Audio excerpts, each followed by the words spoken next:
Welcome to tele talkies. दोस्तों, करिश्मा कपूर के पति संजय कपूर पंचतत्व में विलीन हो चुके हैं। जी हाँ, संजय का अंतिम संस्कार किया जा चुका है, लेकिन अब बहुत बड़ी खबर सामने आ रही है।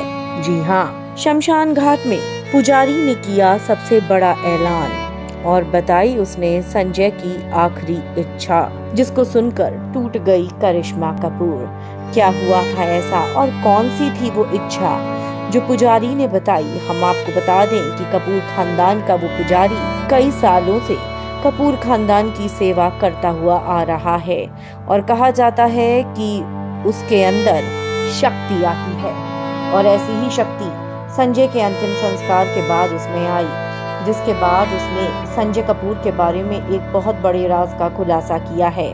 चलिए आपको बताते हैं पूरी खबर इस रिपोर्ट में, पर उससे पहले आप चैनल को जरूर सब्सक्राइब कर लें और बेल आइकन को आप जरूर दबा दें। दोस्तों, संजय कपूर के जाने के बाद हर कोई गमगीन था।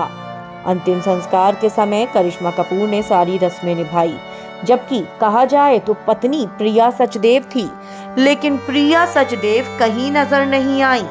सारी रीति रिवाज करिश्मा ने पूरे किए और ऐसे में अंतिम संस्कार किया बड़े बेटे ने, यानी कि कियान ने।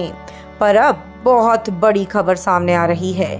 जी हाँ, जब पंडित से बात की गई, बाद में जब सब लोग चले गए तो पंडित ने बहुत बड़ी बात बताई। पंडित ने बताया कि मैंने अभी तक बहुत सारे अंतिम संस्कार करे हैं, कपूर खानदान मेरे हमेशा से करीब ही रहा है, लेकिन जिन हालातों में संजय की मृत्यु हुई वो बहुत हैरानी वाला हादसा था। उम्मीद नहीं थी कि संजय इतनी जल्दी दुनिया को छोड़कर चला जाएगा। मैंने उसको बचपन से देखा था, लेकिन उसकी कुंडली में कुछ ऐसा था जो ये दिखाता था कि किसी हादसे से ही उसकी जान जाएगी, और शायद यही वजह थी कि मैंने हमेशा ये कहा था कि इसकी कुंडली किसी ऐसी लड़की से हमेशा जुड़ी रहे जिसमें सुहाग लिखा हो।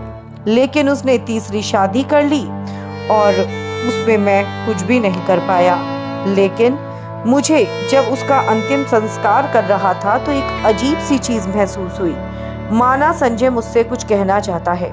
और फिर मैंने जब आंखें बंद की तो मेरे अंदर मुझे एक शक्ति महसूस हुई और उस शक्ति ने मुझसे ये कहा कि संजय हमेशा एक चीज चाहता था। अब वो ये चाहता था कि उसके दोनों बच्चे उसकी माँ के साथ रहें, यानी कि समायरा और कियान। करिश्मा के दोनों बच्चे जो कि फिलहाल मुंबई में रहते हैं, अब वो दिल्ली आकर उसकी माँ के साथ रहें, और ये उसकी आखिरी इच्छा थी। वो ये भी चाहता था कि करिश्मा भी दिल्ली अपने बच्चों के साथ आ जाए और वो भी उन्हीं के घर में रहे, क्योंकि हो सकता है शायद इन लोगों के गिले शिकवे मिट गए हों। हम आपको बता दें कि करिश्मा और संजय के रिश्ते बदल चुके थे। संजय के लैपटॉप से भी इस चीज़ के कई खुलासे हुए हैं, क्योंकि संजय के लैपटॉप में करिश्मा और संजय की बहुत सारी तस्वीरें मिली हैं। इतनी तस्वीरें मिली हैं, उसको देखकर हर कोई हैरान है, जिससे एक चीज़ साफ हो जाती है कि कहीं ना कहीं दोनों अब एक होने लगे थे, दोनों का रिश्ता सुधरने लगा था। दोस्तों, आपको क्या लगता है? आप भी अपनी राय हमें कमेंट्स में ज़रूर लिखकर बताएं। वीडियो को लाइक और शेयर करना आप ना भूलें।